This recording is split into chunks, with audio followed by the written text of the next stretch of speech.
I am Abhinay Kumar and my highest qualification is I did BTech in Chemical Engineering and I have 4.5 year experiences in chemistry lecturer for NEET and JEE Mains.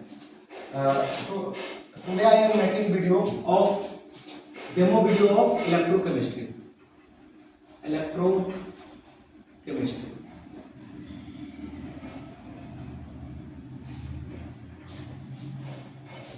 ये आपके class 12th का chapter है electrochemistry. इसमें हम देखते हैं कि electric जो है इलेक्ट्रिसिटी वो केमिस्ट्री में क्या क्या रोल प्ले करता है।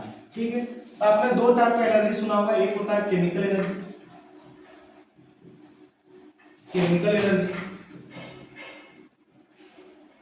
और दूसरा होता है आपका electrical energy,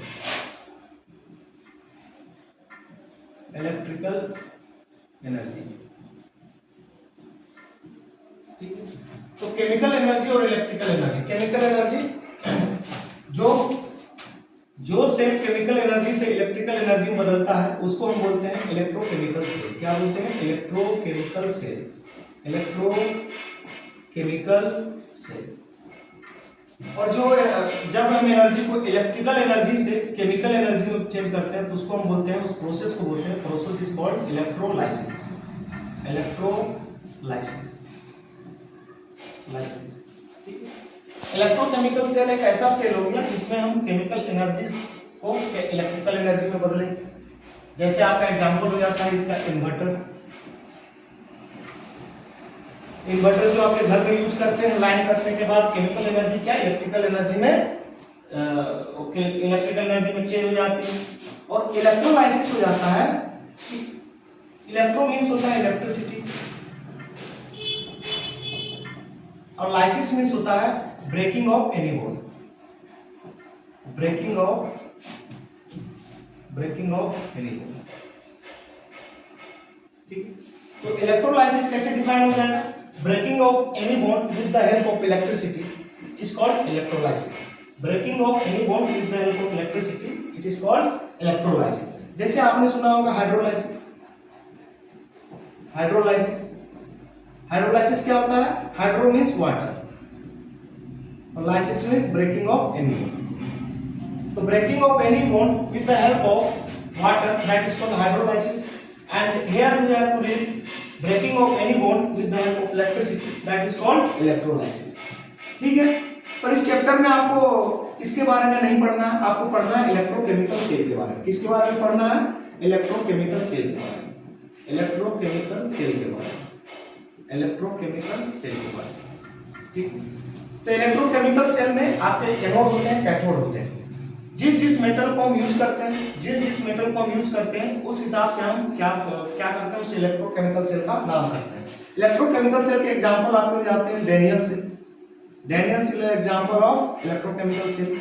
galvanic cell, galvanic cell, galvanic cell is also example of electrochemical cell. Galvanic cell क्या होता है कि डैनियल सेल और गैल्वेनिक सेल सब के सब आपके एग्जांपल है इलेक्ट्रोकेमिकल सेल के। पर क्या होता है कि इसमें हम अलग अलग इलेक्ट्रोड लेते हैं, अलग अलग क्या लेते हैं? इलेक्ट्रोड लेते हैं। जिसका डैनियल नाम के एक साइंटिस्ट, उन्होंने एक अलग इलेक्ट्रोड लिया, कैथोड और एनोड लिया, मेटल का लिया। गैल्वेनिक क्या थे? एक साइंटिस्ट थे जिन्होंने किसका इलेक्ट्रोड लिया? जिंक और कॉपर, जिंक और कॉपर का इलेक्ट्रोड लिया, जिसमें हम पढ़ेंगे कि कैसे कैसे फिर केमिकल एनर्जी आपका जिंक और कॉपर मिलकर करते हैं, केमिकल एनर्जी इलेक्ट्रिकल एनर्जी में बदल देते हैं। चलिए देखते हैं कैसे करते हैं। एक बहुत सुंदर डायग्राम है। दो बीकर ले लिए, इसमें हम एक मेटल डाल दिए, क्या? Zn। क्या डाल दिए? Zn। यहाँ क्या डाल दिए? Cu। क्या डाल दिए? कॉपर। ठीक है, एक साइड हम Zn का रोड लिए, Zn मेटल का, और दूसरे साइड क्या लिए? कॉपर का रोड लिए। ठीक है, अब जिसका हम रोड लेंगे उसी का हम क्या लेंगे? इलेक्ट्रोलिटिक सॉल्यूशन लेंगे। क्या लेंगे? Electrolytic solution, electrolytic solution. उसी का क्या लेंगे? उसी मेटल का हम क्या लेंगे? Electrolytic solution. उसी मेटल का हम इलेक्ट्रोलिटिक सॉल्यूशन लेंगे। इलेक्ट्रोलाइट क्या होते थे? क्लास 11 में आप पढ़े थे। इलेक्ट्रोलाइट क्या होते हैं? इलेक्ट्रोलाइट वो होते हैं, इलेक्ट्रोलाइट इलेक्ट्रोलिटिक उसको हम बोलते हैं जो आपके क्या होते हैं कि जब इलेक्ट्रिसिटी देने से वो फ्री आयन में टूट जाए, जैसे NaOH, ये आपका एक इलेक्ट्रोलाइट हुआ, इसमें आप इलेक्ट्रिसिटी डालिएगा, इलेक्ट्रिसिटी आप डालिएगा तो ये Na plus plus Cl minus में टूट जाए, ये क्या है फ्री आयंस, ये क्या है फ्री आयंस, ठीक है। तो इलेक्ट्रिसिटी डालने से अगर कोई कंपाउंड आपका टूट जा रहा है फ्री आयंस में, तो उसको हम क्या बोलते हैं इलेक्ट्रोलिटिक। जैसे यहाँ Zn रोड लिया है, इसी का हम सॉल्ट सोल्यूशन लेंगे, इसी मेटल का सॉल्ट सोल्यूशन लेंगे, ठीक है। जैसे ZnSO4 जिंक सल्फेट लिया, क्या लिया जिंक सल्फेट लिया, ये क्या होगा कि Zn2 प्लस में टूट जाएगा प्लस SO4 2 माइनस में टूट जाएगा, ठीक है। इधर कॉपर लिए हैं तो इसी का मेटालिक आप सॉल्ट सोल्यूशन लेंगे, जैसे CuSO4, ये आपका क्या होगा Cu2 plus plus SO4 2 minus में। मतलब हम कह सकते हैं कि जिस चीज का रोल लिए हैं उसी का हम क्या लेंगे मेटालिक, उसी का हम क्या लेंगे मेटालिक सॉल्ट सोल्यूशन लेंगे, क्या है उसी का क्या है मेटालिक सॉल्ट सोल्यूशन, उसी का मेटालिक सॉल्ट सोल्यूशन लेंगे, बशर्ते वो सॉल्ट सोल्यूशन कैसा होना चाहिए इलेक्ट्रोलाइट होना चाहिए, वो आपके फ्री आयंस में टूटे। उसके बाद हम क्या करते हैं कि इलेक्ट्रिसिटी यहाँ से जब निकलेगा उसके लिए एक एमीटर लगा दी, और ये जाके आपका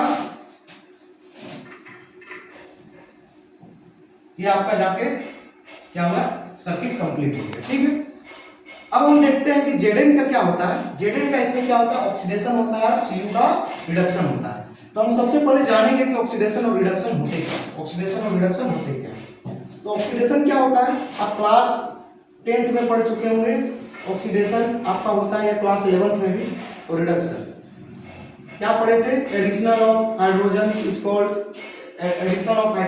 reduction, addition of oxygen is called oxidation, and removal of hydrogen is called oxidation, and removal of oxygen is called reduction। बस इस टर्म में आपको एक चीज याद रखना है, वो तो आपका क्लास 10 का, इसमें आपको याद रखना है loss of electron is called oxidation and gain of electron is known as reduction। gain of electron जो आपका लॉस करेगा वो ऑक्सीडेशन होगा, और जो आपका लॉस करेगा वो ऑक्सीडेशन होगा, जो आपका गेन करेगा वो रिडक्शन होगा। अब यहाँ देखते हैं कौन क्या कर रहा है, ठीक है। अब चूंकि हम जानते हैं Zn is more reactive than copper, हम कहाँ लिखते हैं, ठीक है यहाँ लिखते हैं, ऊपर में लिखते हैं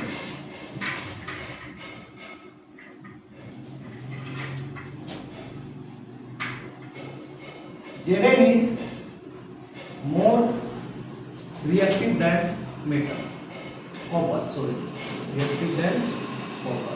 अब ये कैसे जाने, आपका रिएक्टिविटी सीरीज है क्लास 10 में, उसमें आप पढ़े होंगे कि Zn मोर रिएक्टिव होता है, सबसे ज्यादा कौन होता है पोटेशियम, उसके बाद सोडियम है ना, उसके बाद जिंक आते हैं नीचे, zinc is more reactive than copper. अब क्या करते हैं हम इसको दो भाग में बांट देते हैं, ठीक है।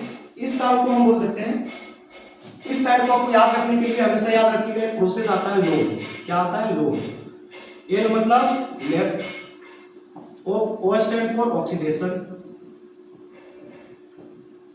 A फॉर एनोड और N for negative, N for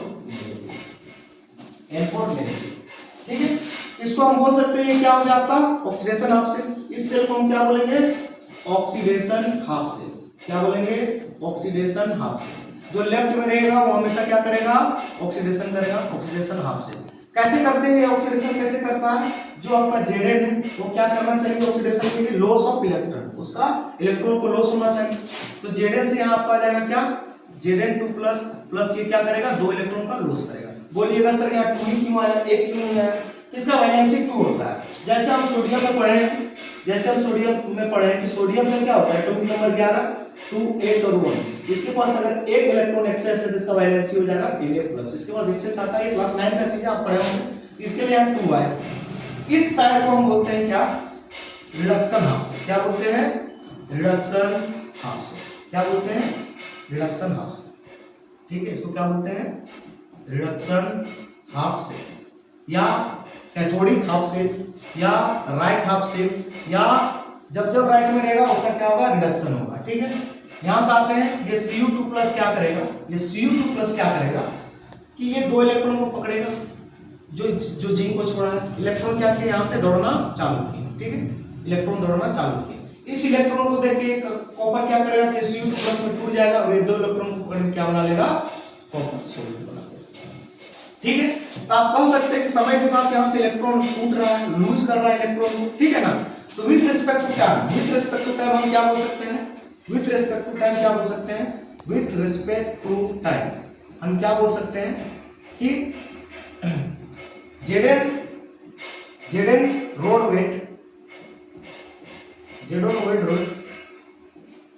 road weight slightly decreases, क्यों डिक्रीजेज किए, क्योंकि ये आपके इलेक्ट्रॉन को लूज कर रहा था, जेडन क्या हो रहा था, जेडन 2 प्लस में टूट रहा था और 2 इलेक्ट्रॉन लूज कर रहा था, जिस कारण से समय के साथ सारे इलेक्ट्रॉन यहां दौड़ के चले जा रहे थे, इसका वेट लूज हो जा रहा था। और क्या हो जाएगा, with respect to time CU rod weight slightly increases. क्यों होगा, क्योंकि ये 2 इलेक्ट्रॉन जो छोड़ रहे थे वो समय के साथ क्या हो जाएंगे, ये जो 2 इलेक्ट्रॉन छोड़ रहे थे वो समय के साथ क्या होंगे, ये गेन कर रहे हैं, तो धीरे धीरे इसका क्या हो जाएगा, वेट इस रोड का बढ़ जाएगा, इंक्रीज कर जाएगा। और क्या बोल सकते हैं, इन ऑक्सीडेशन हाफ सेल कौन होगा, ये होगा, ठीक है, oxidation half cell, in oxidation half cell concentration of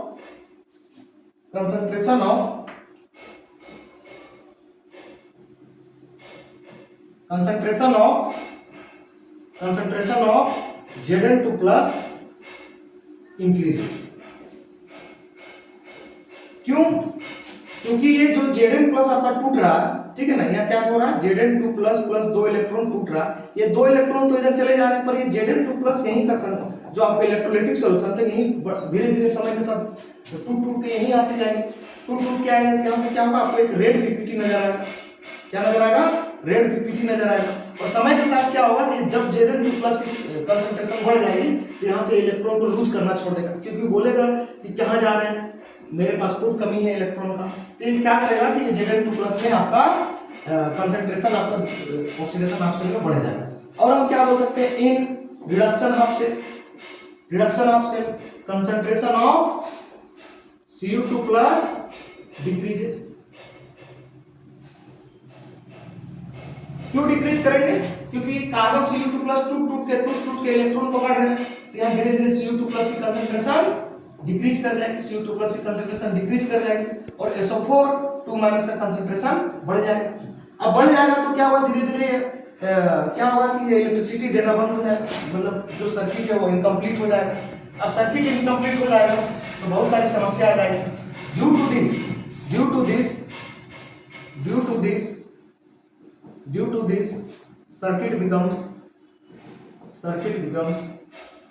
circuit becomes what, incomplete। ठीक है, क्या हो जाएगा कि इसके लिए सर्किट आपका इनकम्प्लीट हो जाएगा। अब जब सर्किट इनकम्प्लीट हो जाएगा तो एक प्रॉब्लम आ जाएगा, ये क्या है, प्रॉब्लम। इस प्रॉब्लम का सॉल्यूशन के लिए क्या हम लोग यूज करते हैं, सॉल्ट ब्लीच का, ठीक है। इस प्रॉब्लम को हम सोल्व करने के लिए क्या यूज करते हैं, सॉल्ट ब्लीच का, ठीक है ना। उसका सॉल्यूशन क्या है, प्रॉब्लम को सोल्व करने के लिए वी यूजिंग सॉल्ट ब्लीच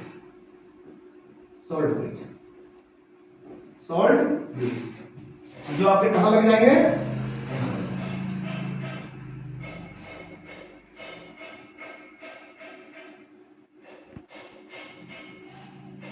क्या होगा, यहाँ सॉल्ट ब्लीच लग जाएगा।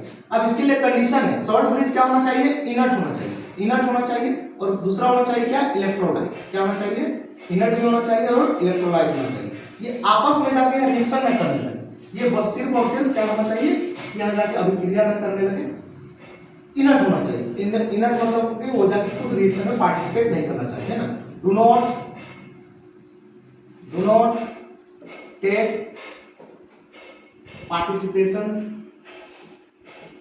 participation in chemical reaction। ठीक है ना, इनर्ट करने का मतलब है कि वो खुद ब खुद जाकर do not take participation in chemical reaction, इस केमिकल रिएक्शन में पार्टिसिपेट नहीं करना चाहिए। जैसे इसके एग्जांपल होते हैं KCl, ठीक है, KCl, NH4OH, ठीक है ना, NH4OH। ये क्या करता है KCl, क्योंकि ये KCl का बना हुआ एक एग्जांपल ले लेते हैं KCl। अब यहाँ Zn2 प्लस की सांद्रता ज्यादा, Zn2 प्लस की सांद्रता करने का मतलब कंसंट्रेशन ज्यादा, ठीक है। अब Zn2 प्लस की कंसंट्रेशन ज्यादा है तो क्या होगा, कि Zn2 प्लस का कंसंट्रेशन जब ज्यादा हो जाएगा तो यहाँ से कौन टूटेगा, ये चूंकि ये इलेक्ट्रोलाइट है तो ये भी टूटेगा K plus plus Cl minus, तो इसका Cl माइनस यहाँ आएगा। ठीक है, कहाँ लिख रहा हूँ, ऑक्सीडेशन हाफ सेल में Zn2 plus plus Cl minus आएगा और ये क्या बना लेगा आपका ZnCl2।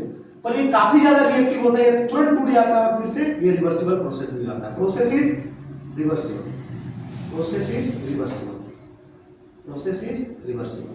तो क्या हुआ कि ये Zn2 अपने में बैठ के नहीं रह गया, ये तुरंत Zn2 plus plus Cl minus में टूट जाता है और ये मेन काम कर जाता है कि इसमें Zn2 प्लस का जो कंसंट्रेशन था उसको ये डिक्रीज कर देता है और फिर से हम क्या हो जाता है, due to salt bridge, due to salt bridge, due to salt bridge, salt breeze, due to salt breeze circuit becomes complete, circuit becomes complete, circuit becomes complete। ठीक है, सर्किट आपका कंप्लीट हो जाता है। अब आप पूछ सकते हैं सर ठीक है कि फ्लो ऑफ इलेक्ट्रॉन अगर लेफ्ट टू राइट है तो करंट का दिशा क्या होता है, अपोजिट डायरेक्शन ऑफ, करंट का डायरेक्शन क्या होता है, अपोजिट डायरेक्शन ऑफ इलेक्ट्रॉन।